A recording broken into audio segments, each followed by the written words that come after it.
Hello, everyone, and happy holidays. My name is Tim Russell, Vice President, Community Engagement and Diversity, Equity, and Inclusion for WTTW and WFMT, and welcome to today's Chicago Tonight Latino Voices, a WTTW News community conversation. WTTW is committed to producing and presenting trusted, best-in-class content fueled by distinctly Chicago sensibility. We have served as Chicago's window to the world, and our purpose is to enrich lives, engage communities, and inspire exploration. One of our core values is diversity and equity. We celebrate differences, embrace inclusivity, and strive for equity. The stories we tell, as well as the people in front of and behind the camera and microphone, reflect the myriad of faces and voices of our region. Chicago Tonight Latino Voices is committed to providing trusted journalism, fact-based news, and authentic engagement that is inclusive and reflective of the diverse voices of the Chicago region. Support for Chicago Tonight Latino Voices is provided by Allstate and the Chicago Community Trust. Additional support is provided by the Abe and Ida Cooper Foundation, the Field Foundation of Illinois, Lloyd A. Fry Foundation, and Judy and John McCarter. Now I would like to welcome Joanna Hernandez, Chicago Tonight on-air reporter, who will moderate today's conversation. Hello, Joanna. Hello, thank you.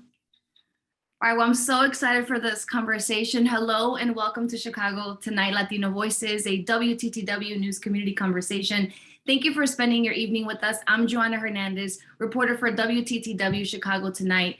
We are in the middle of the holiday season, a time typically marked by family gatherings, delicious food, and joyful music. Though with coronavirus pandemic, this season is the second year in a row to feel a bit different.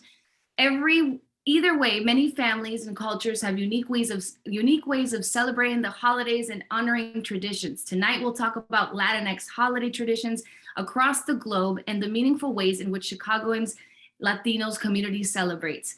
We're all in listen mode only, but that doesn't mean you can't be part of the conversation. We want to hear from you. So please chime in on that chat function with your questions and comments. I'll be sure to share them with our guests. And speaking of guests, I would like to introduce our panel and thank them for taking time out of their busy schedules to talk with us today on this wonderful topic. It's one of my favorite holidays. So first here we have Lucy Potocki. She's a Colombian refugee who migrated to Chicago 25 years ago. She now works for finance. Thank you for joining us. We have Julio Paz, Chief Development Officer at Chicago Commons. Jose Carrasquillo of the Puerto Rican Arts Alliance. He's the music program manager for the Latin Music Project. Thank you everyone for joining us today. Thank you for having us. I hope you guys are excited because I love Christmas and everything that it means. So my first question here is, Christmas is of course just around the corner, but there are many Latinx holidays and traditions celebrated through this month. On December 7th and 8th, actually, many Colombians celebrate Dia de Velitas. Lucy, can you tell us about this celebration? But before you do, we do have a photo that we want to share that you shared with us looking at now. Oh, there you go. Look how beautiful that is. Can you tell us what the candles symbolize and what Dia de las Velitas means?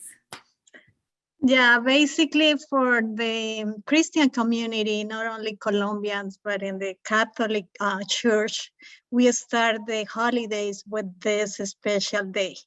We celebrate the Immaculate Conception Day, that is when baby Jesus was conceived. And the way to celebrate is light candles in front of the manger. That means that we are bringing light to our lives and make sure that the kids learn the tradition starting on the 7th. That is basically the beginning of Christmas for us. So it's very beautiful. It is. That's awesome. And Julio, we are currently in the middle of Las Posadas, which spans from December 16th through December 24th. What does this mean? What do we do during this time? We actually also last week were at Las Posadas celebration at St. Mary of the Lake, and we'll watch some of that now. So can you tell us about Las Posadas? Sure. Las Posadas, as was mentioned, is connected to the birth of Jesus and marks when Mary and Joseph walked, throughout the town of Bethlehem looking for lodging. Posada just basically means lodging, and essentially it marks the point in time which they found the manger and folks were able to sort of convene there. But, I think for me, what really connects is really sort of family, culture, community, what you see there. As kids, we reenact it, and it's also has connections to sort of the immigrant journey, and it's led to interpretations that lead to different values that are expressed and connects with caroling and other aspects. So, but essentially faith and religion connect to sort of the Latino experience here. I love looking at this video because I just noticed my whole family is there. I see my brother and my mom and my dad. I remember them telling me they were going to go to a posada, so it's really nice seeing them do that. No, we also have a photo from the Feast of Guadalupe. Julio, can you tell us about that as well? Sure. The Feast of Our Lady, December 12th. Our Lady of Guadalupe is a patron saint to many in Mexico. And what you see here is the San Ignacio Society from St. Ignatius over at St. Procopius in Chicago's Pilsen community. And it commemorates the moment in time when the Virgin Mary appeared before Juan Diego to sort of let him know that she, patron mother of the Americas, was going to be with him and the Mexican people. And for many, it has become a moment in time for a lot of devout Catholics to sort of renew their faith, and also again tied to sort of themes of immigration and the journey that immigrants are placed on. So absolutely. Do you remember growing up as a kid and learning about this, and now, as an adult, understanding it in a different way?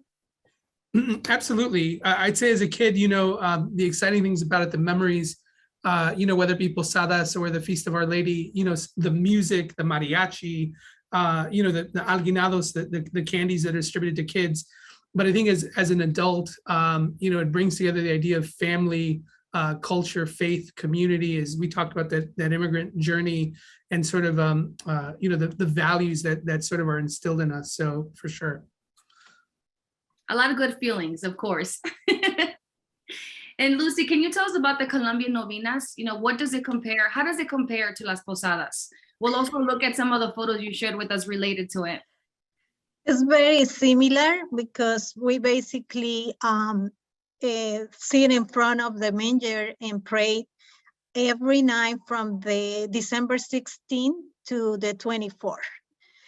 We pray the rosary, we sing los villancicos, the Christmas songs, and the kids read a special prayer asking for peace, for like now that overcome the virus, any meaning request that they feel like they want to pray and ask for, they can do it at the novenas. Also, at the end of the novenas, we share our traditional natilla and buñuelos. So any of the guests, they are in charge of bring either one, natilla or buñuelos. Did you cook all that food? Because it looks amazing. Yeah, and sometimes like here in Chicago, we get together, and after the praying, we dance and we laugh and we play aguinaldos, and there's the sense of the community reunited just for one purpose, just celebrate baby Jesus coming to us. And that's beautiful. And of course, we can't forget that we eat a lot. Yes. Nothing wrong with that. Now, a tradition in Puerto Rico is La Parranda. Before I go to you, Jose, we have a clip from the organizers of La Parranda in Paseo Boricua. Juanita Garcia started planning the event 15 years ago in 2007, which was formerly led by elders in the community. Elise Diaz joined Juanita 6 years ago. Here's Garcia. Let's take a listen. We'll start at Teresa Roldan Senior Apartments because, the seniors, they can't necessarily come out and walk down Paseo Boricua with us. We've done it when it's raining, we've done it when it's snowing, and we've done it in 50-degree December weather. And so what we would do, we would start there at Teresa Roldan with the seniors. We would break bread with them. There would be a buffet there. And then 6 years ago, Ivelisse joined us, and so she's the musician who leads the parranda. And so what we would do is we go to the businesses along Paseo Boricua with this idea that we are apoyando lo nuestro, right? So if we want Paseo Boricua to continue thriving in the face of gentrification, then it's important that we keep our traditions alive and that we stay presente. So Jose, I think I went to a parranda one time. My partner is actually Puerto Rican, and I just remember there was tons of music. Can you tell me about the celebration? Absolutely, yeah. So the parranda is a very big thing in Puerto Rico. Basically, parrandas are not expected. Parrandas is like a bunch of musicians will just gather up and they'll be saying in Puerto Rico, we're going to visit this group of houses and we're just gonna surprise them with music. So we'll just get together, get to the house, and we'll just play a song, wait until light turn on, and we'll just give them music. In exchange, the person that's receiving the parranda, they'll prepare, with whatever they have in their house. They'll have an asopao, they'll have, anything they could offer to eat. They'll give that to us. And like the Christmas music usually just talks about like we're enjoying this party. We'll use a lot of villancicos, a lot of aguinaldos, which is common. And I'm seeing a lot of different Latin American cultures. And after we finish that parranda, we bring that person with us and we go to another house and we just keep visiting various houses, just bringing the joyous music in the moment. The instruments that we use, we do use, regular guitar, we use the Puerto Rican cuatro, but not everybody has access to an instrument. So if all you have is like a big pot and you're hitting it with a spoon, that's an instrument. And I see that huge smile in your face, which means I feel like there's a lot of memories and a lot of joy that it brings. Absolutely. As a musician, it was like after, I worked as a gigging musician. I'm playing regular gigs, and then somebody calls me at 10, 11 p.m. Hey, mira, Jose, we're doing a parranda right now. You want to come? Like, yes, I need to relax. I need a break with my friends, because sometimes we're all playing our own stuff and we don't get together as friends. So it's our moment to also enjoy, our music and get to talk. And especially now, I can only imagine how music just uplifts everyone's spirit. Absolutely, yeah. Times get rougher, but the spirit of music makes us be as happy and still sharing what we love. I love that. So I want to remind everyone that you could, of course, still ask questions. We have the chat function below. Now, Julio, I want to go to you. What are some of the foods or drinks you enjoy around this time? There's viñuelos, rosca de reyes, champurrado is definitely my favorite. Now, while your answer, we'll look at some of the food served at St. Mary of the Lakes. Sure. So my family's predominantly Mexicano, and one of the memories around this time, and you probably start one right now, is making tamales. And tamales is an intricate process, everything from getting the masa to getting the corn husk ready. My grandparents, when they first migrated here, were actually owned a tortilleria back in about 1952 here in Chicago. And so those memories, although I wasn't around back then, but my grandmother stuck around for quite a bit. Right now, my grandmother, my mother-in-law is ill. Otherwise, we would probably continue that. But certainly the tamales, a lot of folks have pozole around this time, champurrado, also buñuelos, which is fried dough with cinnamon and sugar.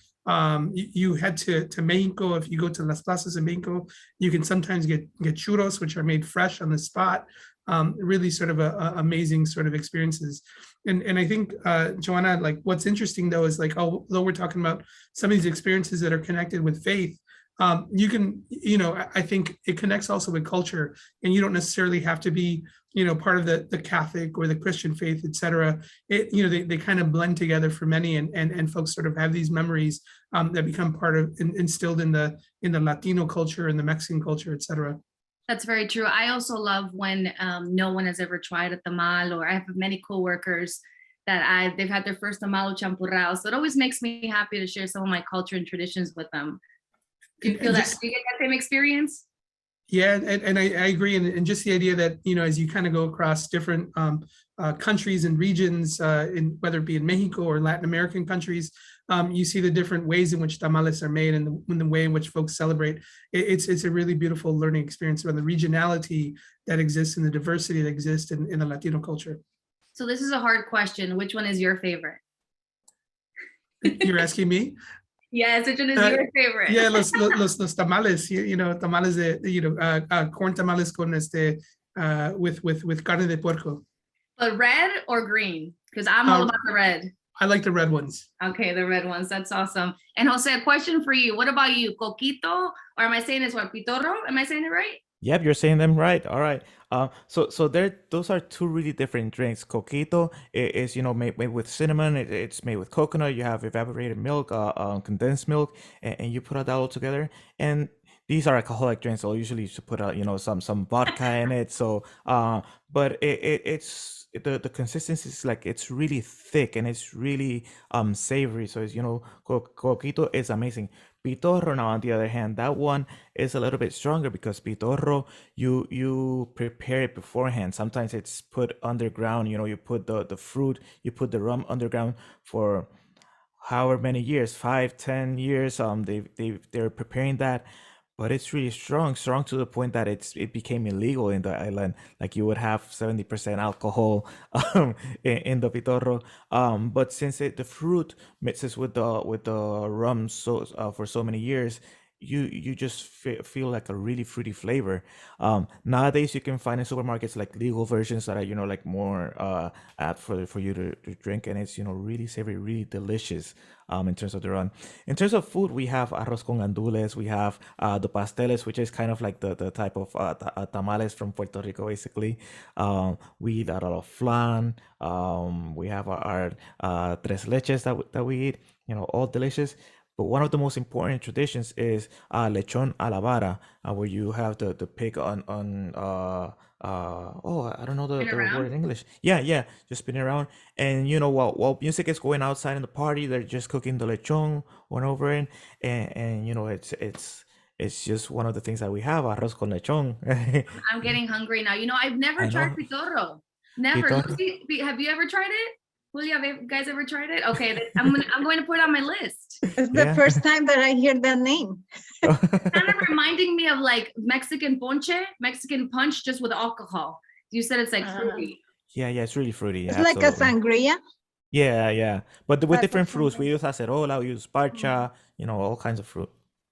Do you make coquito? Because I know I don't. we're passionate about their coquito making recipes. I don't, but as a musician, I got to work a lot in the mountains. I got to know everybody that would make these kind of things.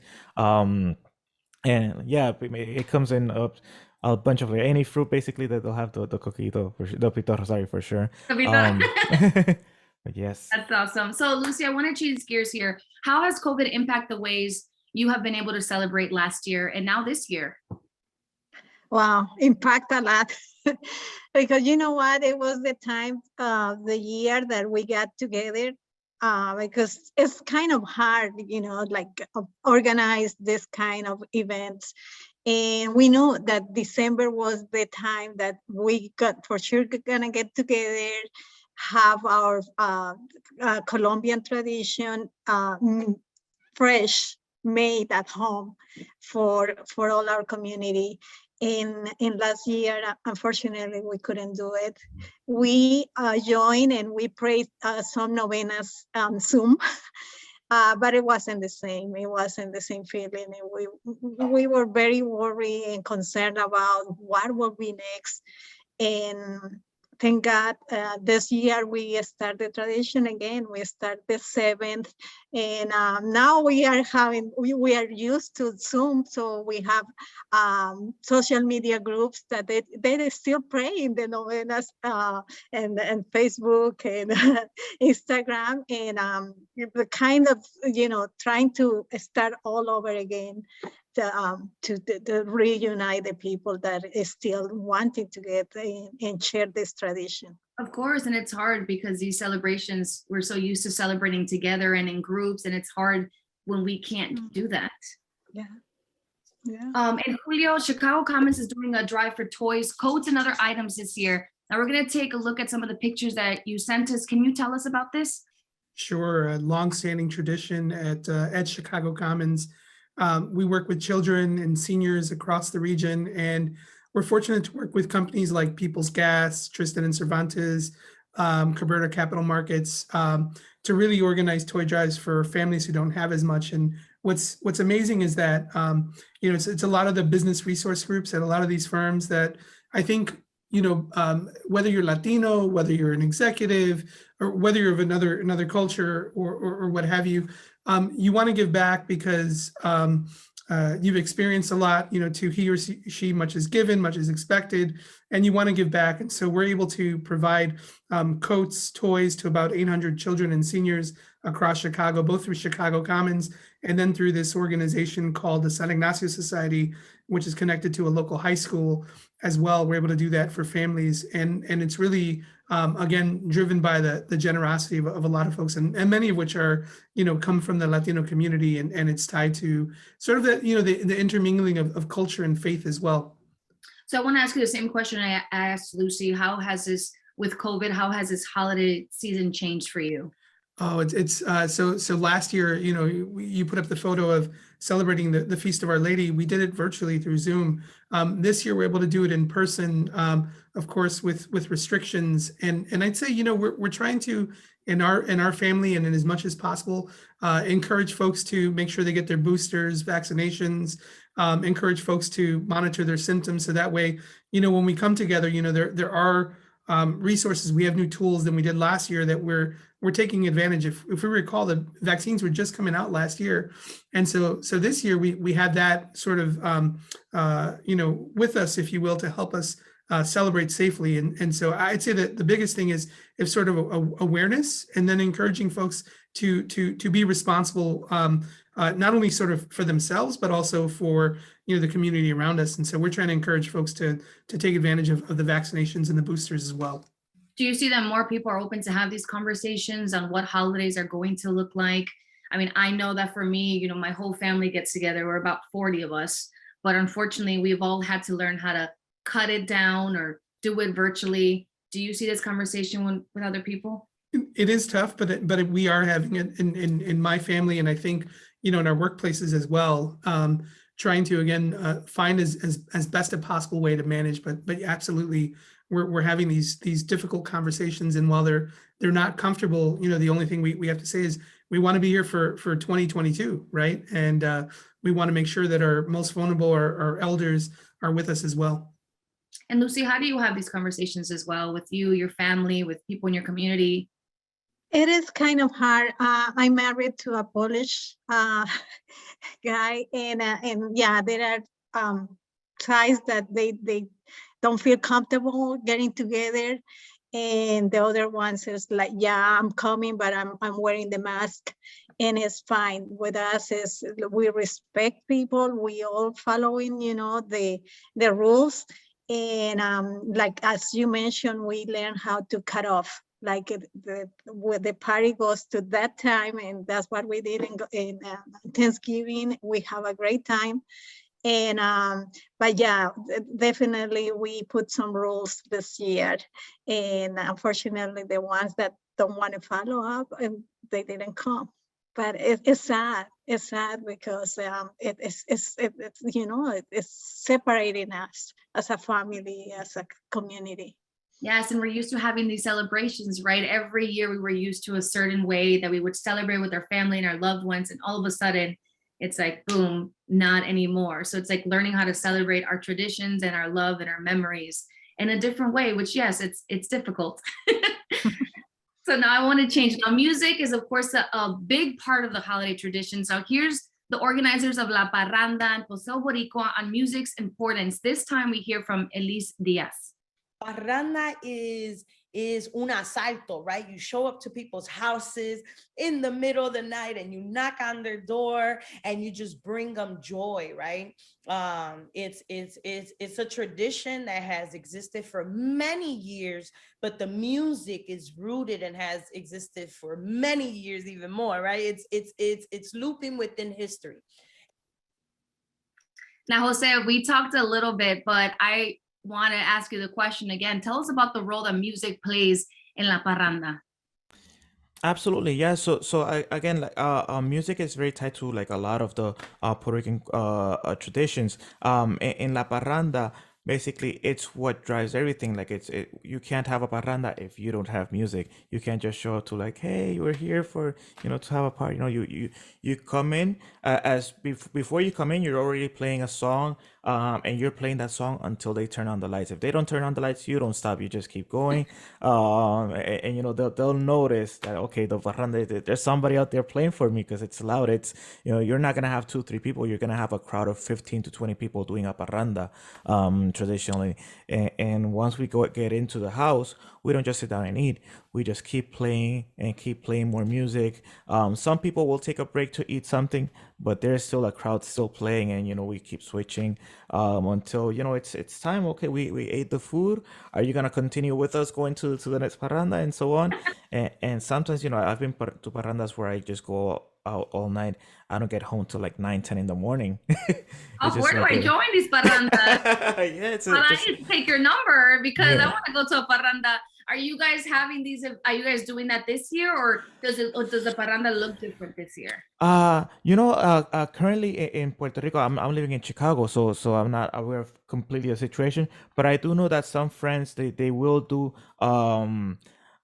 scheduled parrandas. Like, okay, so these people are going to visit this house, and like it's a smaller gathering, but there's still a lot of music that they'll tell you, I'm going to your house, but you don't know at what time I'm going to show up. Basically, Love it's that. it's the adaptation that I've heard from my friends who are living in Puerto Rico. So they just like go to the house, and if they're asleep, well, you gotta wake up. You're gonna 'Cause we're wake up. here. I'm We gonna didn't wake you up. forget. And I hear that you're able to perform something for us. Oh, absolutely. Yeah, yeah. So my main instrument is the Puerto Rican cuatro, which is one of the instruments that leads parrandas. In this case, we have parrandas. We have what we call also Promesa de Reyes. And in these, we play different types of aguinaldos when we're doing parrandas, when we're doing this. I'm going to play one of these aguinaldos that comes from a region of Puerto Rico called Caguas, one of our towns. So yeah, it's called Aguinaldo Cagüeño.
Thank you very That is much. amazing. That just warmed my soul and my spirit. That was beautiful. Thank you very much. Yeah, I think in the aguinaldos is that there's always, there usually is a coro, but there's a type of aguinaldos in which we have trovadores who would improvise what they're singing to the people. So it's really always special to each occasion because they're singing with a special structure that they have in their mind. They're singing about the event, about the parranda. They're singing about the homeowner. They're singing about the food that they see, the kids playing. So yeah, it's a really special kind of music.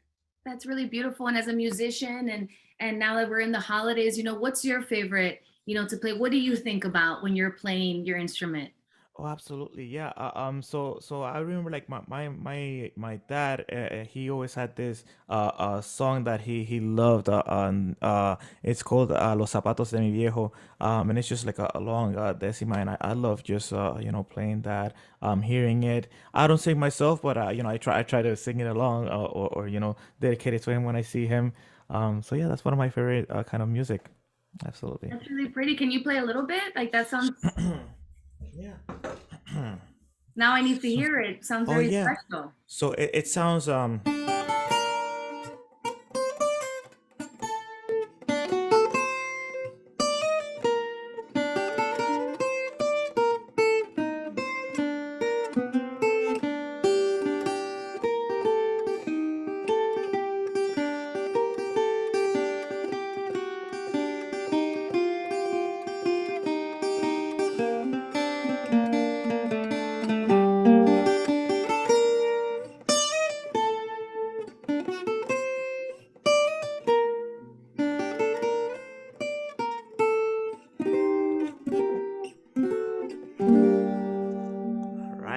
the singer would come in That's- and just sing verses about, their father.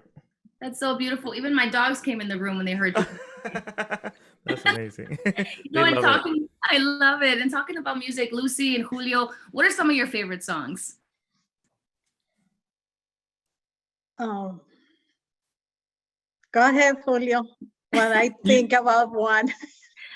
Listening to him, what came to mind?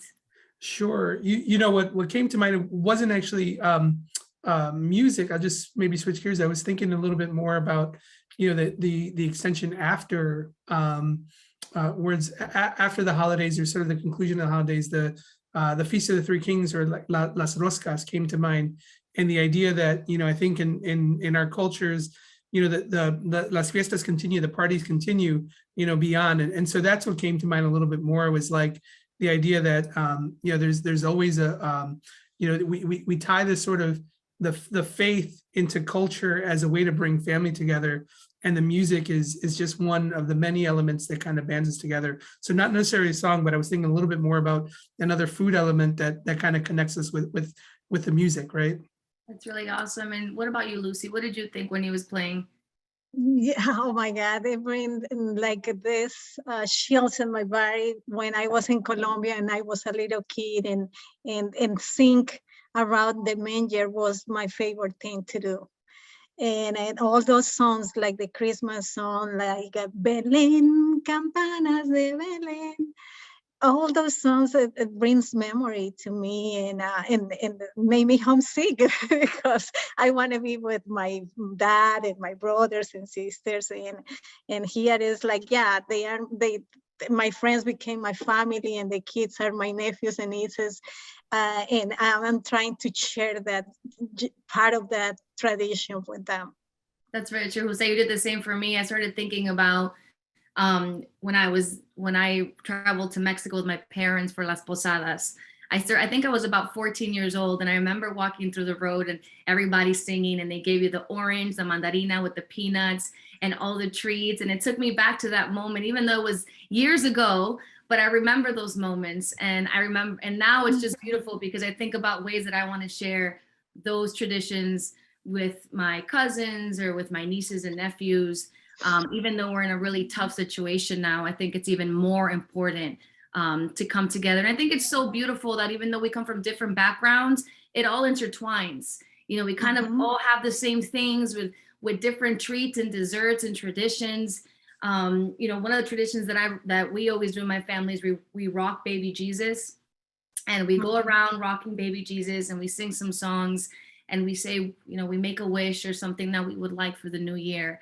That's something that, we do. And I'm hoping that this year safely we can do it again. I'm gathering with a couple of my family members, which I'm really excited because, of course, last year it was just me and my partner and our dogs. It was a sad Christmas. And we virtually tried to make it work. So I want to ask you, whoever wants to go first, what's a memory that you would like to share?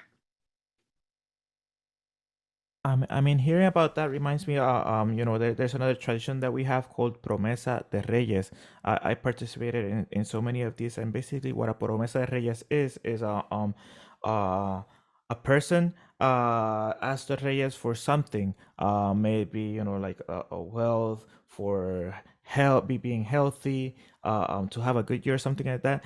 And in exchange, they will give the Reyes what they call a promesa, an aguinaldo. And aguinaldos could be in the form of just bringing them food, bringing a party, bringing something. And when they make this promesa, they say, I will do this for you every year for 50, 60 years. And the thing about this is, you don't know if you're going to be here in 50, 60 years. So sometimes the family of the person who made the promesa continues this year after year, and it just becomes, something that just lasts forever. And it just brings me the memories of like going to different promesas, where there you see people that just come to the Tres Reyes, and they would pray to the Reyes. They would shower them with food, with music, again, and the music for promesas is also really different. It's really specific, because it's always tailored towards the one of the saints that they made the promesa to. Yeah. That sounds really beautiful. I didn't know Yeah. about that. Yeah. I learned something new today. How about you, Julio? What's one of your favorite memories, especially in the Sure. holidays? To tie into Jose, I didn't know that the idea of the promesa, that's really a beautiful story. I think for me, it's the idea that I leave. So on the 6th of January, for the Feast of Three Kings, to mark the moment when the three magi came and saw the baby Jesus and provided the three gifts, the gold, frankincense, and myrrh, to sort of symbolize that yes, here is royalty, here's something divine, etc. The way that kind of translates today is as kids. Today I even do this with my daughter, have her leave her shoes out. So when she wakes up, the morning of, there's a little treat in there. Could be a piece of candy, could be, a little puzzle, something like that, as a sign of love and this whole like spirit of giving. It's just there, and the idea of family. So what comes to mind is just sort of like, the as I said before, that, the party continues. There are these moments we try, and the gifts in the shoes, or alguinados is right. That's what we say too in Mexico, little gifts.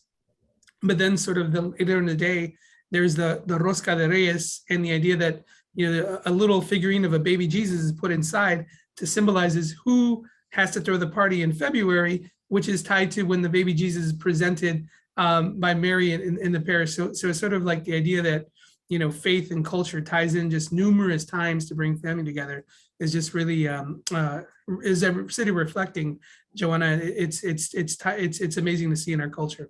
I love that. How old is your daughter? My daughter's 5, and her name is Andrea. Wow. So Did she, because I know I have a brother, he's 14, and last year he had a hard time, right? Because he was so used to having all the family together, and he got so excited, and he likes doing karaoke and everything. And it was hard for him to grasp with the idea that it was just going to be like 4 of them. Did you find the same thing with your daughter, or how did you explain that to her for the holidays? So what was great is that, everyone kind of came and dropped something off at the doorstep. And so it was like still the spirit of giving. She was able to see folks, from the window. And so I think she's still growing and developing, where she doesn't necessarily have, those memories of everyone kind of coming around the tree, or, sitting, staying up all night.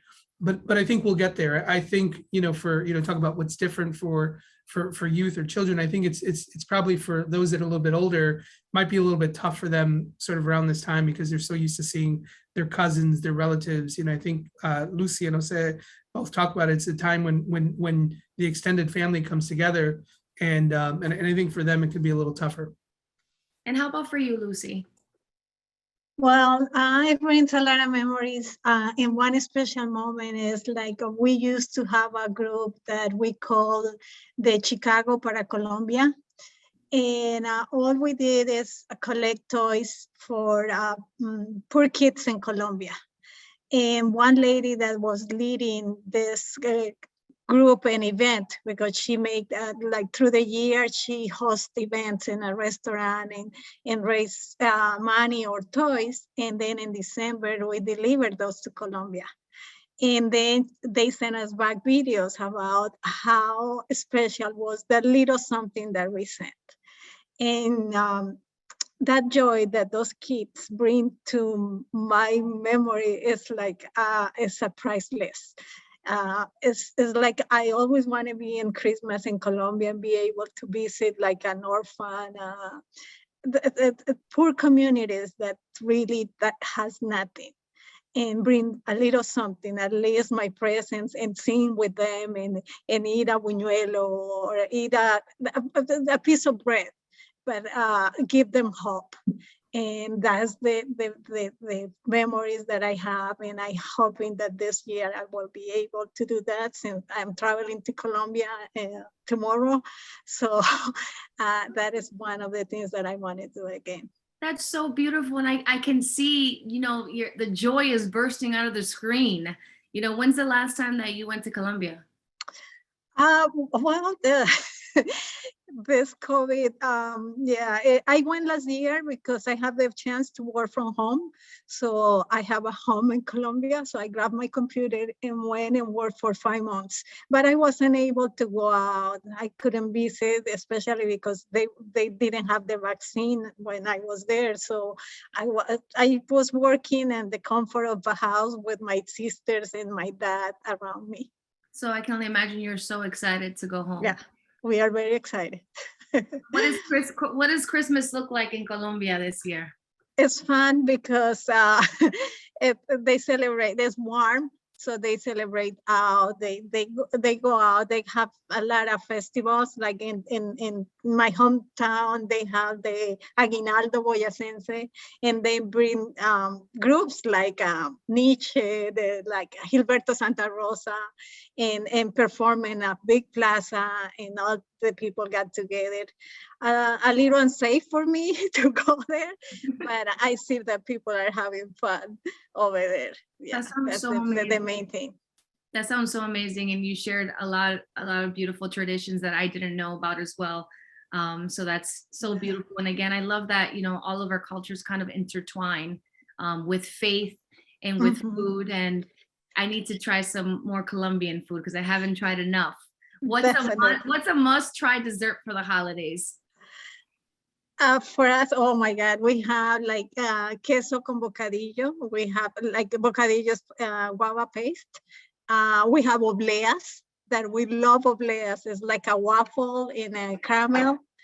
I bring tons of those from Colombia. Do you? Okay, I might have to email you. Can I have one? My husband is looking into that. We eat, we like achiras. That is like a little corn tough piece of bread. A lot of goodies, a lot of little things that we enjoy, like passing around, like as a snack. Well, I'm so excited for you. That sounds really awesome and beautiful that you get to be in your country, you know, celebrating, because I can only imagine that the holidays can be very lonely for people. Yeah. You know, and you mentioned about going and donating your time or spending time with people who are alone.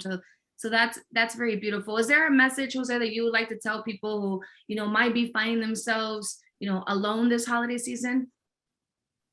Oh, absolutely. Yeah. This is a time, that we're here to have joy, a time of giving. If you have, if you have a time, there's a lot of people that are alone in shelters. They don't have families with them. It is a time for us, if we can get those, 30 minutes, an hour of our time that we can go visit somebody that we can make their day with, just have somebody to, that they can talk to. If you know what kind of music they love, you could just bring it on a phone, on an iPod, YouTube, and trust me, people love this. They start remembering things like we are right now. It just brings so much joy, and that's something that it just takes 30 minutes, an hour of our day. We do this, and we're bringing joy to somebody, that we're making their holiday, something special. That's so true. You did that for us with your music. It took us back to different times. Maybe memories we didn't even remember. Absolutely, yeah. And Julio, I want to ask you, for you, because you did this big toy drive, what are some of the conversations that you had with families? Did you see that there was people who were struggling maybe a little bit more this year than other years? And what did you do to also motivate? Absolutely. I think for a lot of families, so we work with a specific group of amazing families who have ambitions and dreams, but just require some assistance. And a lot of times, I think as Latinos, we're also very humble. We don't necessarily ask for help when it comes. And so to the point at which, someone who may be feeling trouble during the holidays is just encourage people to ask for help. And just to know you can pop into many churches, find where they're lighting a tree, inside the city centers. It gives me so much happiness when I see, whether it be in back of the yards or in Pilsen, you see that they're putting up trees inside the neighborhood centers, because it's important for our kids to see that, right? It's important for our families to see that it's not only in the downtown centers, that it's in the neighborhoods where people live. And, it was really, I wouldn't say it was easy, but it was, we had people calling us asking, how can we help? And I think that for folks who might be facing some challenges, just know that there are a lot of people, especially around this time, who are more than willing to help. Just, if you're facing some challenges, just ask for it, reach out and folks will help. And, again, like Jose was saying, is you can find music and family and laughter in many of the kind of community centers that exist in our neighborhoods. I love that. And of course, we're approaching a new year as well. And Lucy, I want to start with you. What are you reflecting on as we head to 2022? You know, what are the hopes for this new year? My hope, oh my God. Bring like this sense of reunion, like I think now we are able to value little things more deep and deep and deep, and being more humble, and hope that people realize that life is today, and you have to give it everything and live life as a fullest, because you never know what is gonna happen tomorrow. So be good, be generous, be kind, and hope for the best. I love that. Jose, what about you? Yeah, so you know, I work with the Puerto Rican Arts Alliance, and we have a music program. You know, we teach music to basically children from 4 to 18 years of age, and you know, we're transitioning back into getting in person. So I really this year, like I really want to focus on working on getting more children, teens involved, getting them off the streets, because sometimes they don't know about these opportunities. So just working on getting more of them involved with their music, with their culture, most of all, which is something, you know, that sometimes children, they don't get that exposure because their parents probably don't teach it to them, they forget about it, and thanks to music, we can unite, you know, them with their culture. That's great. Julio, what's one thing you're hoping to accomplish in the next year? I think, you know, to have families build on the resiliency that they've had over the past, you know, almost 2 years. It's been amazing to watch families sort of overcome the challenges, especially, you know, those who had, you know, limits by the digital divide and language barriers, and just sort of the idea that, look, if we got through this over the last, you know, almost 2 years, you know, just keep working at it, and we're going to get through this. So I'm looking forward to just building on the resiliency we've shown as a community. That's very true. And Jose, I feel like everyone will agree with me. If you could end this amazing panel conversation with another song or playing, because I think that's like the perfect way to end this great conversation we had today. Absolutely, yeah. So I'm going to play you know, a lot of music just comes to mind, but I'm going to play one piece of music which back in the day they would always end the parties with this one song, because it's like the most lively music that we have. It's called Seis Chorreado.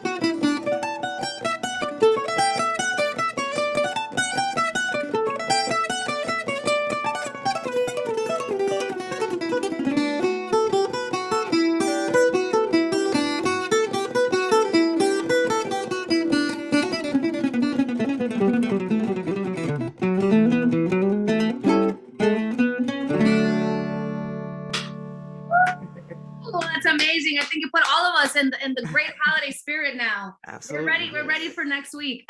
Yes. Well, thank you for participating in today's Chicago Tonight Latino Voices, a WTTW news community conversation. Be sure to tune into Chicago Tonight Latino Voices and Black Voices on Saturdays and Sundays starting at 6 on channel 11. We've also shared a short form in the chat. If you click it, you can submit ideas, stories, topics, and issues to us that we need to be covering. And please take a moment to fill it out and share your thoughts. Again, please join Chicago Tonight Black Voices host Brandis Freeman for next month's community conversation, Monday, January 31st at 8 p.m. It's about Emmett Till and why his history is still relevant today. She'll talk with activists and family members about keeping the story of Emmett Till alive. Again, thank you for joining us, everyone. Have a great night and happy holidays.